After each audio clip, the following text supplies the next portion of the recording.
Assalamualaikum, salam sejahtera untuk semuanya. Saya Lucky Bahtiar dari kanal YouTube Kontak Media. Jika kita menyebut aparat penegak hukum, maka setidak-tidaknya ada 4 pihak yang bisa disebut.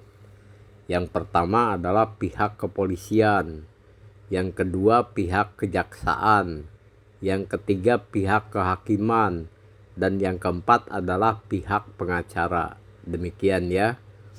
Tugas utama mereka itu adalah menegakkan hukum yang setegak-tegaknya. Itu tugas bersama mereka. Tetapi di dalam menjalankan tugas tersebut, itu masing-masing memiliki tupoksi atau peran atau tipikal tugas yang berbeda-beda. Jadi ada pembagian peran di sana begitu ya.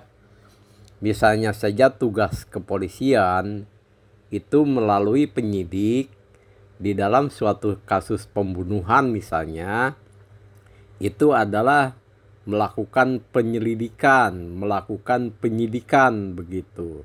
Di sana nanti ada olah TKP, kemudian pencarian dan pengumpulan barang-barang bukti, kemudian mengkonversi barang-barang bukti tersebut menjadi alat bukti, kemudian melimpahkan berkas ke kejaksaan ya.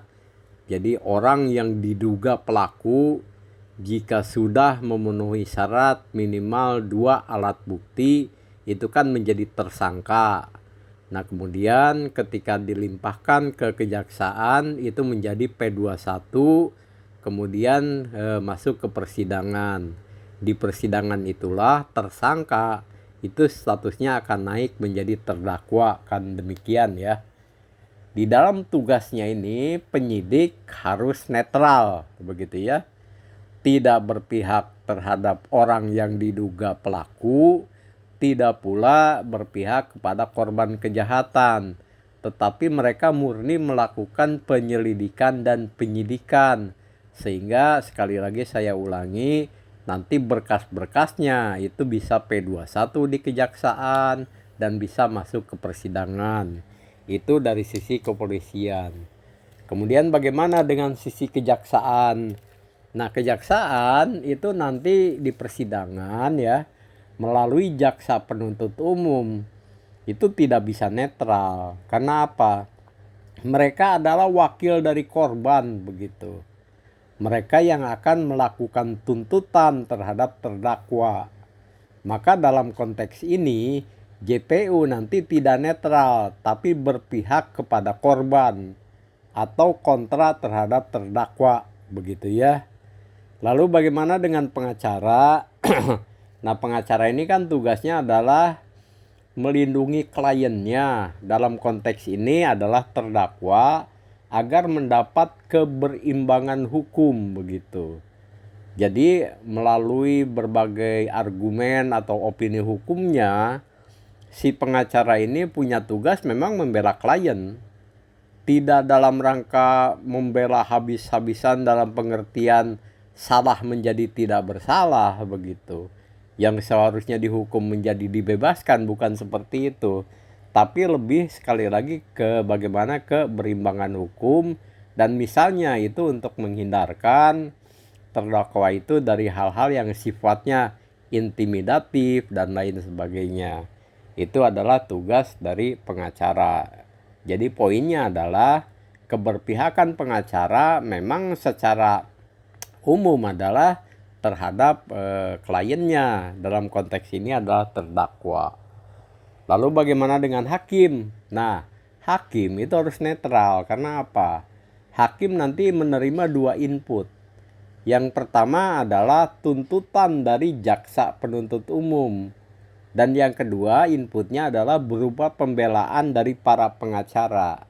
Nah 2 input ini diolah oleh hakim sedemikian rupa agar bisa diputuskan seadil-adilnya. Maka di sini keadilan itu hanya bisa dicapai ketika hakim bersifat netral begitu ya. Jadi sampai sini kan bisa disimpulkan ya. Pertama, penyidik harus netral. Kedua, jaksa itu pasti berpihak terhadap korban.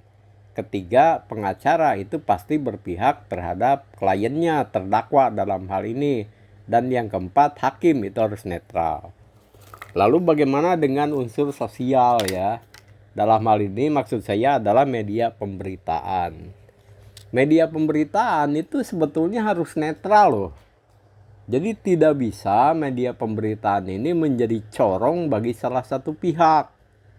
Tidak bisa media pemberitaan ini ya, yang seharusnya bersifat global, itu berpihak hanya kepada salah satu kubu misalnya. Itu tidak bisa. Kecuali memang media pemberitaan yang terkooptasi oleh kepentingan ya, dan ini memang tidak sehat sih sebetulnya.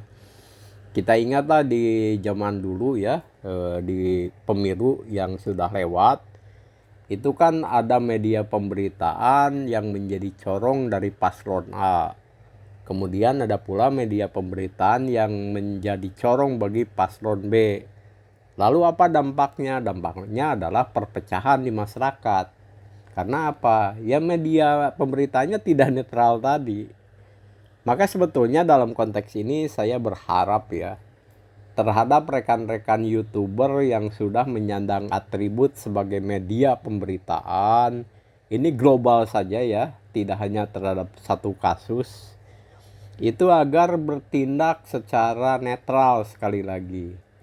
Jadi pemberitaan-pemberitaannya tidak bersifat menggiring opini hanya kepada salah satu kubu ya, atau kepada salah satu pihak demikian, tetapi harus berpijak kepada semua. Jadi digambarkan atau diberitakan memang apa adanya, yang dari kubu sana, yang dari kubu sini, yang dari kubu ini, yang dari kubu itu betul-betul semuanya diberitakan secara netral apa adanya. Tidak masuk unsur-unsur seperti opini-opini yang sengaja digiringkan kepada netizen seperti itu. Tujuannya apa? Tujuannya agar berita-berita yang diserap oleh netizen ini berita yang menyehatkan, yang objektif demikian. Nah, menurut saya kalau misalnya masih ada YouTuber yang sudah beratribut sebagai media pemberitaan tapi terkesan masih berpihak kepada salah satu pihak atau salah satu kubu, itu perlu ada semacam peningkatan kesadaran lah, bahwa sekali lagi menjadi media pemberitaan itu harus netral. Demikian saja konten ringan dari saya dalam rangka ingin mengawal semua kasus lah secara umum begitu, beropini dan lain sebagainya. Saya menyampaikan semacam unek-unek boleh gitu ya dikatakan seperti itu, agar kasus-kasus yang ada di Indonesia ini tetap menjadi pemerhatian bagi para netizen atau masyarakat secara umum. Saya Ruki Bahtiar mengucapkan mohon maaf apabila ada salah-salah kata. Demikian saja, wassalamualaikum.